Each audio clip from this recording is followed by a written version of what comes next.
저 이미지는 빛이 전혀 없는 캄캄한 그 어두움을 나타냅니다. 캄캄한 어두움 가운데서는 물체가 보이지 않습니다. 책을 읽을 수도 없고 병원에서는 환자들을 수술할 수도 없고 또 도로공사도 할 수 없고 스포츠 경기도 할 수 없습니다. 또한 사람이 햇빛을 오랫동안 보지 않으면 우울증이라든지 여러 가지 그 질병에 걸릴 가능성이 매우 높다고 합니다. 그래서 햇빛은 사람들이 살아가는 데 있어서 필수적으로 절대 필수적으로 필요한 요소입니다. 한마디로 사람들은 빛이 없으면 정상적으로 생활을 해나갈 수가 없습니다. 자, 오늘 말씀에서는 예수님께서 자신이 세상의 빛이라고 말씀을 하십니다. 빛은 물체를 선명하게 볼 수 있도록 합니다. 예수님의 빛은 눈에 보이지 않는 진리의 세계를 보게 하고 또 예수님의 빛은 눈에 보이지 않는 사람의 내면의 상태를 아주 선명하게 분별하게 해줍니다. 많은 사람들이 이 인생을 눈으로 보는 것으로만 이해를 해서 좀 잘못 생각하는 것이 한 가지 있는 것 같습니다. 그것은 인생은 내가 원하는 대로 내가 살고 싶은 대로 사는 것이다 라고 생각을 하는 것입니다. 내가 살고 싶은 대로 내가 원하는 대로 그렇게 인생을 살면 과연 괜찮을까? 그 결과를 솔로몬 왕의 고백을 통해서 확인해 보겠습니다. 전도서 1장 2절 말씀입니다. 헛되고 헛되며 헛되고 헛되니 모든 것이 헛되도다. 그러니까 내가 살고 싶은 대로 살면, 내가 원하는 대로 살면 인생은 가보지 않아도 이미 결론은 나와 있다. 내가 살고 싶은 대로 살면 인생의 모든 것은 헛되다는 결론에 이르게 됩니다. 그래서 인생은 내가 살고 싶은 대로 사는 것이 아니라 하나님이 원하시는 대로 살아야만 됩니다. 하나님이 원하시는 대로 살면 인생의 모든 것이 의미 있다는 결론에 이르게 됩니다. 내가 살고 싶은 대로 살면 모든 것이 헛되다는 인생의 결론에 이르게 되는데 하나님이 원하시는 대로 인생을 살면 모든 것이 의미 있는 결론에 이르게 됩니다. 얼마나 이것이 아름다운 순간이고 아름다운 고백입니까? 예배하는 우리 모두가 정말 인생의 마지막 지점에 가서 지금까지 살아왔던 순간순간들이 Everything is meaningful, meaningful, meaningful. 모든 것이 의미 있다, 의미 있다, 의미 있다는 그 결론에 이르게 되기를 간절히 소원합니다. 자, 오늘은 자신이 세상의 빛이라고 말씀하신 그 예수님의 선언에 대해서 먼저 살펴보고 그 다음에 그 예수님을 따라오라고 하는 그 예수님의 초대에 대해서 또 살펴보고 마지막으로 예수님의 초대에 응해서 따라가면 어떤 약속이 주어지는지를 살펴보면서 오늘 성령께서 각자에게 주시는 그 깨달음을 누리는 시간이 되시기 바랍니다. 읽었던 말씀을 다시 보시면은요. 나는 세상의 빛이니 나를 따르는 자는 어둠에 다니지 아니하고 생명의 빛을 얻으리라. 그러니까 이 말씀의 배경은 이스라엘 백성들이 중요하게 지켰던 그 3대 절기 가운데 하나 초막절을 배경으로 하고 있습니다. 이 초막절은 이스라엘 백성들이 출애굽하고 나와서 가나안 땅에 들어가기 전까지 광야 40년 동안에 하나님께서 이스라엘 백성들을 인도하고 또 보호해 주셨던 그 하나님의 은혜를 감사하고 기억하고 기념하는 그 절기가 이 초막절 절기입니다. 바로 그 초막절 절기가 열리던 곳에 예수님이 계셨습니다. 그 초막절 절기가 열리는 곳에는 많은 촛불들로 이루어진 4개의 거대한 그 등불이 있었다고 합니다. 이 등불은 잔치가 시작되면서 이제 점화가 되는데요. 그 사람들이 그 등불 아래서 밤새 밤새도록 음악을 들으면서 춤을 추면서 그 잔치를 즐겼다고 합니다. 잔치가 끝날 때에 등불이 꺼지면서 예수님께서, 그러니까 그 수많은 그 작은 그 촛불들 이루어진 4개의 거대한 등불들이 이렇게 세워져 있는데, 잔치가 끝날 때는 그 불이 다 꺼져 버리는 거예요. 그러니까 순식간에 주변이 다 어두운, 아주 캄캄한 어둠이 되는데, 바로 그 순간에 예수님께서 I am the light of the world. I am the light of the world. 나는 세상의 빛이니라고 선언했던 거예요. 예수님의 이 선언을 들었던 유대인들이 하나님을 모독한다고 생각하고 아주 크게 분노를 했어요. 왜냐하면 그 유대인들은 이 빛을 하나님을 의미할 때 사용을 했었습니다. 그래서 다윗이 시편 27편 1절에 보면 여호와는 나의 빛이다 그러고, 또 119편 105절에 보면 여호와의 말씀은 내 길의 빛이라고 그랬습니다. 그래서 이렇게 유대인들은 빛을 하나님을 의미하는 데 사용했는데, 이 갈릴리 나사렛의 시골 출신의 청년 예수가 갑자기 I am the light of the world, 그러니까 하나님께 사용되는 그 용어를 갈릴리 나사렛 시골 출신의 청년이 갑자기 자기에게 적용을 하니까 하나님을 모독한다 그래서 그 소리를 듣고 있던 유대인들이 갑자기 분노가 일어나기 시작했던 거예요. 그러면 이 유대인들의 이런 생각이 과연 맞는지 틀리는지를 좀 어떻게 확인할 수 있겠습니까? 학생들이 시험지에 답을 쓰죠. 근데 그 답이 맞는지 틀리는지를 어떻게 알아요? 답안지를 갖다 놓으면은 학생들이 시험지에 썼던 답이 맞는지 틀리는지를 확인할 수 있습니다. 자, 유대인들의 예수님에 대한 이 생각, 예수님의 생각이 맞는지 틀린지를 확인할 수 있는 그 답안지가 앤서시트이 있는데, 그것이 바로 성경입니다. 성경은 예수님에 대해서 완벽한 증언을 계시하고 있습니다. 예수님이 탄생했을 때 그의 육신의 부모가 예수님을 데리고 예루살렘 성전으로 갔습니다. 거기서 시몬이라는 사람을 만나게 되는데, 나이가 굉장히 많이 드신 분이었어요. 오랫동안 메시아 예수님을 기다렸던 분이고요. 그 시몬은 선지자들이 예언했던 그 말씀이 이루어졌다고 하나님을 찬양하면서 아기 예수님을 가리켜서 바로 이방의 빛을 비추는, 세상의 빛을 비추는 바로 세상의 빛이다라고 이 시몬이 그렇게 선포를 했습니다. 이 누가복음의 말씀인데요, 이 말씀 성경에 가면 예수님에 대한 유대인들의 생각이 맞았을까요? 틀렸을까요?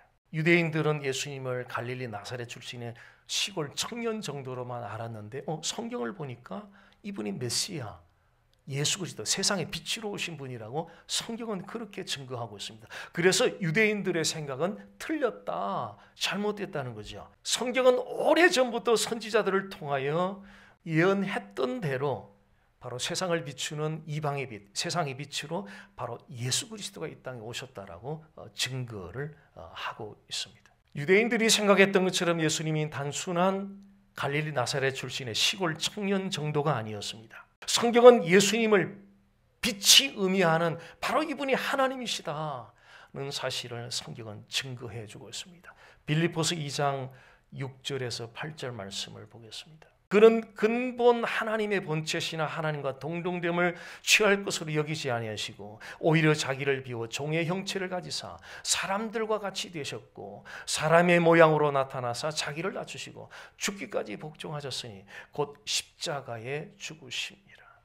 예수님은 근본적으로 하나님이신데 이 땅에 사람으로 오신 목적이 있었습니다. 그 목적은 죄인 되었던 저와 여러분들을 구원하기 위하여 죄값을 지불해야 되는데, 그 죄값을 지불해야 되는 아버지 하나님의 뜻에 따라 십자가에 못 박혀 죽기까지 복종하기 위해서 원래 하나님이신 예수님이 이 땅에 사람으로 이 땅에 오시게 되었습니다. 원래는 하나님이셨으나 사람으로 예수께서 이 땅에 오셨던 것입니다. 예수님이 자신을 가리켜 세상의 빛이라고 말씀하신 데는 어떤 빛의 파워를 설명하기 위해 소개를 했던 것은 아닙니다. 예수님이 자신을 세상의 빛이라고 말씀하신 것은 바로 예수님 자신을 가리켰던 겁니다. 즉 빛에 관해서 말씀하셨던 것이 아니라 예수님 자신이 바로 빛이시라고, 자신이 곧 빛이시라고, 자신의 인격 자체가 빛이시라는 사실을 예수님은 증거하셨던 것입니다. 세상의 빛이 되시는 예수님께서 우선적으로 원하셨던 것이 있습니다. 그것은 빛으로 우리 안에 들어와서 머물면서 거하면서 드웰링하면서 우리와의 인격적인 교통을 나누기를 원하셨습니다. 빛은 곧 예수님 자신의 인격이기 때문에 사람들 안에 거하면서 그들과 인격적으로 교통하기를 원하십니다. 이것이 예수님께서 나는 세상의 빛이라고 선언하신 첫 번째 의미입니다. 자, 이번엔 두 번째 의미를 한번 생각해 보겠습니다. 자, 다시 좀 리마인드를 해보면요. 예수님이 나는 세상의 빛이다라고 선언하신 것은 초막절 절기가 바로 끝나는 때였습니다. 이 초막절은 하나님께서 광야 생활 동안에 인도해줘 보호해줬던 것을 기억하고 감사하고 기념하는 의미에서 지켰던 절기입니다.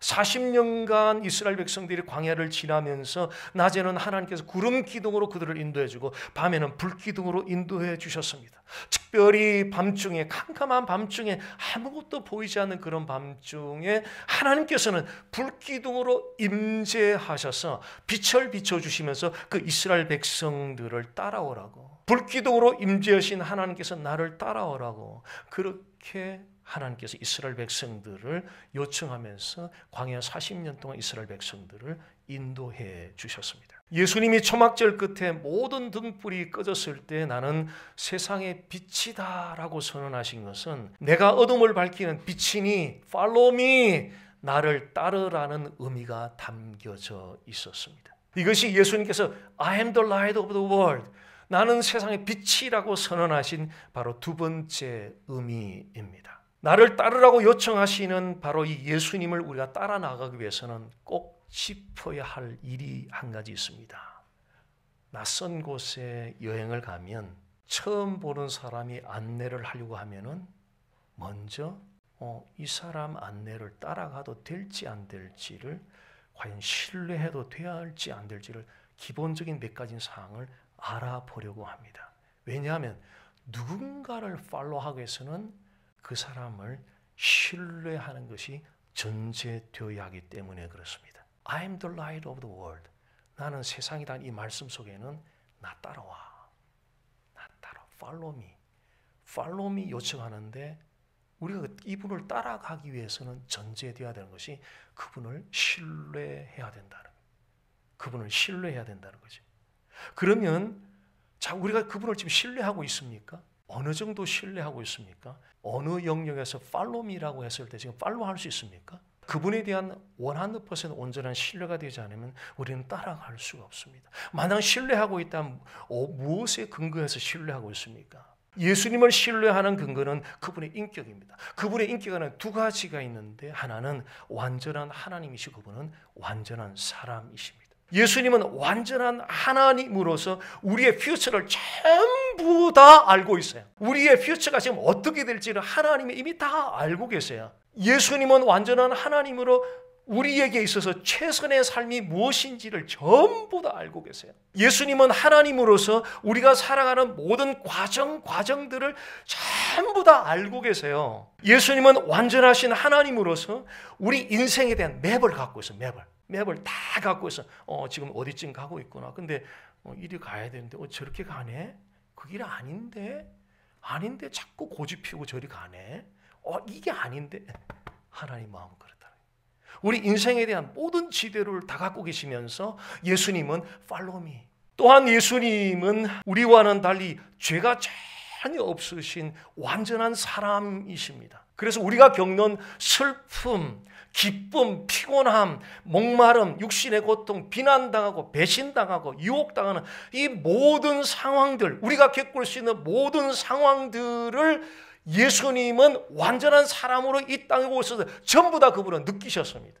경험하셨습니다. 그래서 우리가 어떤 상황에 있든지, 우리 어떤 감정을 느끼고 있든지 예수님은 우리의 그 상황 감정과 공감하실 수가 있습니다. 사람은 어느 누구도 우리가 겪는 그 상황에 대해서 온전히 공감해 줄 수가 없습니다. 그래서 어려울 때 사람을 찾아가면 돌아서서 집에 오면은 더 공허하고 더 낙심될 때가 많습니다. 그러나 예수님은 우리가 겪는 모든 상황을 100% 우리와 공감해 주시는 분입니다. 우리가 말씀을 읽고 묵상하며 또 기도를 통해서 친밀한 사귐을 그분과 가질 때 그 예수님이 완전하신 하나님이시고 완전하신 예수님이 내가 지금 느끼고 있는 이 감정들, 내가 겪고 있는 이 상황들을 그분이 다 지금 공감해주고 계시는구나, 공감력을 느끼면서 때로는 눈물을 흘리기도 합니다. 예수님을 통하여 진정으로 신령과 진정으로 예배를 드릴 때에 예수님이 지금 나하고 공감해주고 계시는구나 하는 것을 성령께서 느끼게 해 주십니다. 예수님을 따라가는 과정은 만만치 않거든요. 휘파람 불면서 소풍 갈 수 있는 길은 결코 아니에요.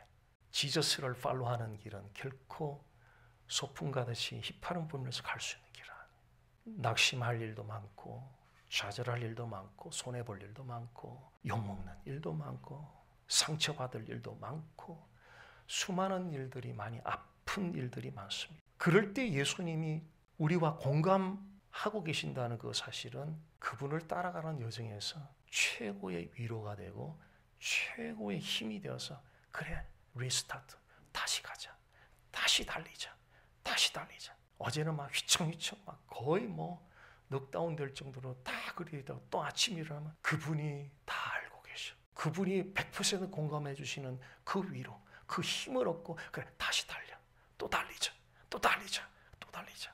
아무런 주저함 없이 예수님이 이끄는 길이라면, 그게 예수님이 원하는 길이라면 아무런 주저함 없이 무슨 손해가 오든 현실적인 무슨 불이익이 오든 내 자존심이 얼마나 꺾이든 상관없이 그분이 원하는 일이라면 Yes, I will follow you. No turning back, no turning back. I will follow you. 그분을 충분히 따라갈 수 있습니다. 왜냐하면 결론이 이미 나와 있고 결론이 아슬아슬한 것이 아니라 그분 따라가면 제가 늘 자주 이제 같은 또래 목사님들아 얘기하고 할 때 자주 하는 말이 있어요. 그때 가서 한번 보자고. 그때 가서 보자고. 호흡이 멈추고 주님 앞에 갔을 때는 그때 가서 보자고.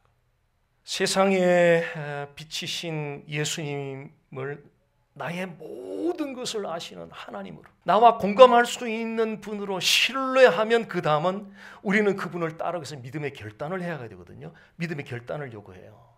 그런데 믿음의 결단을 하지 못해서 고민하고 있는 사람들이 굉장히 많습니다. 왜냐하면 페이해야 되는 대가 때문에 그래요. 그 페이 안 하고 싶어요. 그거 안 겪고 싶어요. 그 손해 안 보고 싶어요. 믿음의 결단은 돌아선다는 거거든요. 그래서 결단하면 그동안 내가 누리고 즐기던 상당 부분 여러 가지 것들을 멈춰야 되는 일들이 생길 수 있어요. 내가 즐기던 어떤 것들을 중단한다고 한번 생각해 보십시오. 분명히 현실적으로 그 손해보는 일이 될 수 있습니다. 그것이 바로 믿음의 결단을 한 것에 대한 우리가 지불해야 되는 대가라는 거예요. 제자도에는 반드시 대가가 따라요. 크라이스트를 한번 영접했다면 반드시 대가를 지불해야 돼요. 반드시 대가를 지불해야 돼요. 믿음의 결단을 하면 찾아오게 될 현실적인 손해, 부담감, 불이익 등 때문에 머뭇거리고 있다면 이 시간에 전능하신 여호와 하나님이 여목사를 스피커로 사용해서 그분의 임재 앞에서 그분의 전능하신 하이어스트 어토리티 최고의 권위자께서 여목사를 스피커로 사용해서 스피커아웃하고 있다라고 진실로 한번 들어보십시오. 믿음의 결단을 하려고 하는데 현실적인 부담감, 손해, 불이익 등 때문에 머뭇거리고 있다면 예수님의 말씀을 한번 들어보죠. 마태복음 16장 24절입니다. 이에 예수께서 제자들에게 이르시되 누구든지 나를 따라오려거든 자기를 부인하고, 그러니까 예수님을 따라가고 있어요. 교회를 다녀요. 그렇다면 갓난아기의 첫 번째 첫걸음마 first step은 deny yourself. 자기를 부인하지 않고 교회를 다닌다면 그것은 종교 생활을 평생 하고도 마지막에 영생을 얻지 못해서 후회할 그 길이 될 수 있겠죠. 진짜 예수 믿는, 진짜 예수님을 인격적으로 만났다면 첫 번째 first step이 deny yourself. 자기를 부인하기 위해서는 자기가 삶의 주인이 되어서 모든 것이 내게 유익이 되어야 되고 그 어떤 것도 나에게 손해나 불이익이 찾아와서는 안 된다라는 바로 그 생각을 단호하게 거부해야 돼요. 나 불이익 받아도 돼. 나 손해 겪어도 돼. 나 부담 찾아와도 괜찮아. 뭉개져도 괜찮아. 내 사라져도 괜찮아. 소멸돼도 괜찮아. 왜? 그분 때문에. 자기를 부인하는 것은 예수님께 유익이 된다면 내게 다가오는 손해, 내게 다가오는 불이익, 내가 겪어야 되는 부담감 기꺼이 I will accept. 왜? 당신이 나를 위해서 그거 해줬기 때문에, 먼저 하셨기 때문에. 그 엄청난 부담감, 그 엄청난 희생을 십자가를 통해 나를 위해서 해주셨고 그것을 내가 바빴기 때문에 기꺼이 그분을 위해서 accept, 받아들이겠다는 결단할 때 비로소 나는 세상의 빛이라고 I will follow. Follow me, follow me라고 요청할 때 I will follow you라고 내가 따르겠습니다라고 실제로 스텝이 그분을 따라갈 수 있게 된다. 세상의 빛 되시는 예수님을 따라가는 여정은 현실적인 손해나 불이익을 받아들이므로 자기를 부인해야 하는 거룩한 부담이 있지만 그 결국은 하나님의 보장된 약속이 따릅니다. 아주 개런티된 프라미스가 있습니다. 이것이 예수님이 세상의 빛이라는 말씀의 세 번째 의미입니다. 자, 오늘 본문 말씀 마지막에 보면은요. 나는 세상의 빛이니 나를 따르는 자는 어두움에 다니지 아니하고 생명의 빛을 얻으리라. 손해, 불이익을 기꺼이 감수하고 자기를 부인하고 예수님이 원하시는 대로 그 길을 따라가면 성경은 보장된 약속을 주는데 어두움에 다니지 아니하고 생명의 빛을 얻게 된다고 합니다. 이 어두움은요, 하나님을 믿지 않고 하나님과 무관하게 하나님 뜻에 순응하지 않는 사람들의 도덕적이며 영적인 어두운 상태를 여기 darkness라고 어둠이라고 묘사하고 있습니다. 즉 도덕적으로 영적으로 어두운 상태에는 죄 짓는 일과 아주 밀접한 관계가 있습니다. 죄의 특성은 지을 때는 달콤한데 나중에 대가가 너무 혹독해요. 이게 죄의 특성이에요. 지을 때는 달콤한데 겪어야 되는 대가가 너무 커요. 너무 혹독해요. 너무 잔인할 정도로 혹독해요. 그래서 하나님을 믿지 않고 하나님에 대해서 무관심하고 하나님의 뜻에 순응하지 않고 도덕적으로 영적으로 어두운 상태에 머물면서 살아가는 그 사람들의 인생은 불행하다. 예, 불행하다. 그러나 세상의 빛 되시는 예수님을 따라가는 자는 하나님을 믿고 하나님께 관심을 두고 하나님의 뜻에 순응함으로 도덕적으로 영적으로 어두운 상태에 머물지 않습니다. 그 결과로 생명의 빛을 얻게 됩니다. 생명의 빛을 얻게 됩니다. 죄를 짓지 않고 어둠에 다녀 죄를 짓지 않고 생명의 빛을 얻게 돼요. 왜 이렇게 인류들이 불행해져요? 죄를 지어서 불행해져요. 개인이 왜 불행해져요? 죄를 지어서 그래요. 그 죄가 뭐 난폭한 살인, 강도 이런 것만이 죄가 아니라 하나님이 원하는 대로 하지 않는 것 전부 다 죄예요.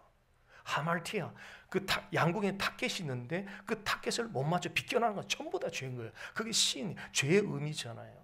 하나님이 원하는 것과 다른 방향으로 살아가고 있는 삶 자체가 다 죄가 된다는 거죠. 그거는 개인이 불행하고 그가 소속된 어느 단체든지 불행해진다는 거죠.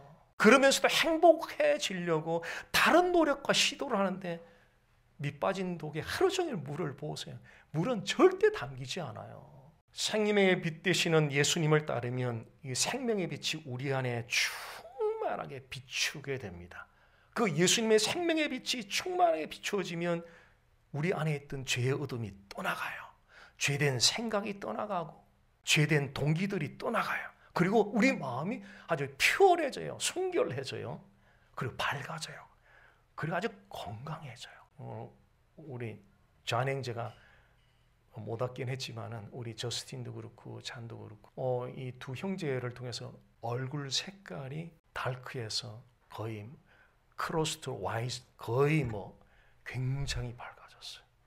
어제도 오후 2시에 위디얼 그 미국 교회에서 잔을 만나서 한 1시간 반 이렇게 1대1로 만나서 교제하는데 너무 밝아졌어요. 그 무슨 일이냐 그랬더니 이 잔이 우리 교회 올 때마다 너무너무 힘든 상황이 있어요. 매일매일 악몽 같은 꿈이, 잠은 자는데 꿈을 계속 꾸는데 나쁜 꿈을 꾼 거예요. 근데 어느 순간에 탁 그게 꿈이 없어져 버렸대. 그 얼굴 색깔이 다른 거예요. 그 생명의 빛 되시는 이 예수 그리스도가 우리 내면에 충만하게 비춰서 들어오면 내가 죄를 밀어내려고 안 해도 내 안에 들어오신 빛 되시는 예수님이 그 죄를, 어둠을 밀어내죠.